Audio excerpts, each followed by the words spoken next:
Welcome to today's video where we tackle one of humanity's most challenging questions. Who could be considered the most evil person in world history? It's a question that forces us to confront the darkest aspects of human nature and examine what truly constitutes evil. Is it the number of lives destroyed, the intention behind the acts, the betrayal of basic human values, or something else entirely? Throughout history, certain individuals have committed acts so horrific they become synonymous with evil itself. Today we'll examine some historical figures whose actions have earned them this notorious distinction, explore what drove them, and consider what their legacies can teach us about human nature and society. This isn't about sensationalizing their crimes, but rather understanding the conditions that allow such extreme malevolence to develop and impact our world. Before we begin, I want to acknowledge that this topic involves discussion of genocide, torture, mass murder, and other disturbing subjects. The goal isn't to rank suffering or create a macabre top 10 list, but to reflect on the nature of evil itself and what we can learn from history's darkest chapters. When we talk about the most evil person, we first need to consider what we mean by evil. Philosophers and ethicists have debated this question for centuries. Is evil measured by intent or by impact? Does greater power and influence magnify evil? How do we weigh different types of harm? Can cultural or historical context mitigate judgment? These questions have no simple answers, but they help frame our discussion of specific historical figures. Adolf Hitler, 1889–1945. Hitler's name has become almost synonymous with evil in modern discourse, and for compelling reasons. Orchestrated the Holocaust, systematically murdering approximately 6 million Jews and millions of others, including Roma people, disabled persons, political opponents, and more. Initiated World War II, resulting in roughly 75 million deaths worldwide, created a totalitarian regime based on racial pseudoscience and extreme nationalism, methodically used propaganda and social psychology to turn ordinary citizens into participants in genocide. What makes Hitler's evil particularly striking was its industrial efficiency, bureaucratic nature, and the way it perverted modern technology and organization toward mass murder. Joseph Stalin, 1878–1953. As the dictator of the Soviet Union for a quarter century, Stalin's reign was marked by the Great Purge, eliminating political rivals, military officers, and ordinary citizens. The Holodomor, a man-made famine in Ukraine killing millions. The Gulag system of forced labor camps where millions perished. Forced relocations of entire ethnic populations, a totalitarian system of surveillance and fear. Stalin's evil manifested in his willingness to sacrifice millions of lives for political control and his paranoia-driven purges that destroyed even his closest allies. Pol Pot, 1925–1998.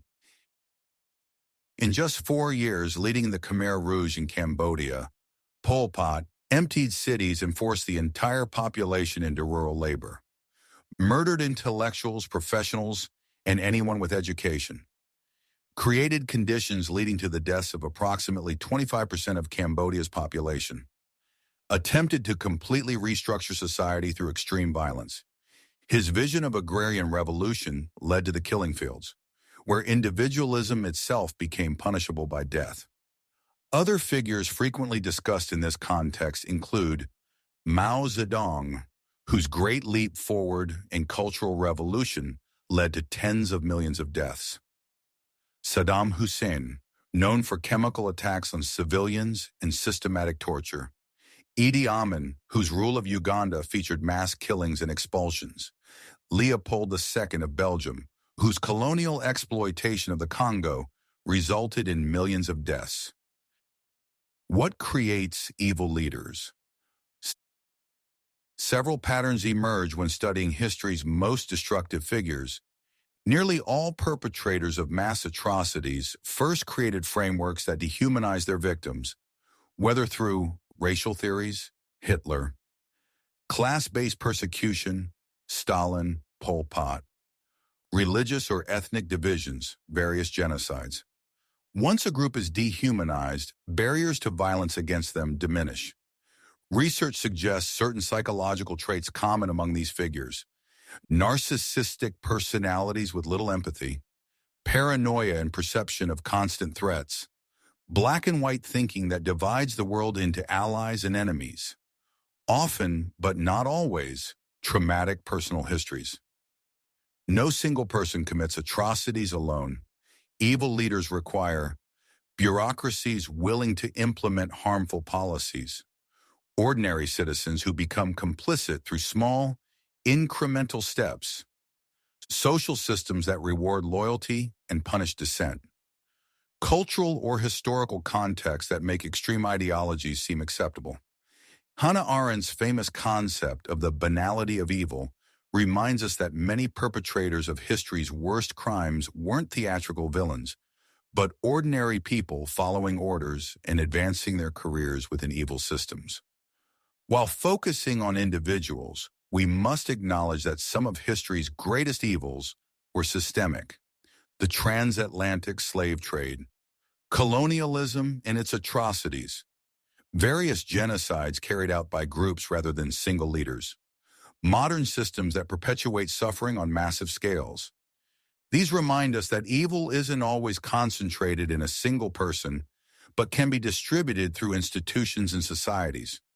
When we ask who the most evil person in the world might be, we're really exploring the boundaries of human moral failure and the conditions that enable it.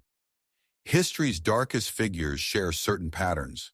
They exploited social divisions, created systems of dehumanization, and built regimes where violence became normalized and industrialized.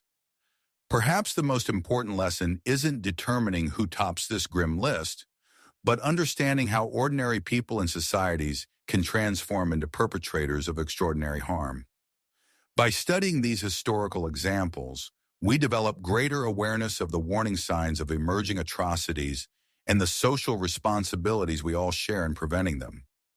Evil isn't simply born, it evolves through choices, systems, and collective actions or inactions. Recognizing this gives us our greatest hope for preventing future chapters in humanity's darkest story. Thank you for engaging with this difficult topic. If you found this exploration valuable, please consider subscribing to our channel for more historical analyses that help us understand our world.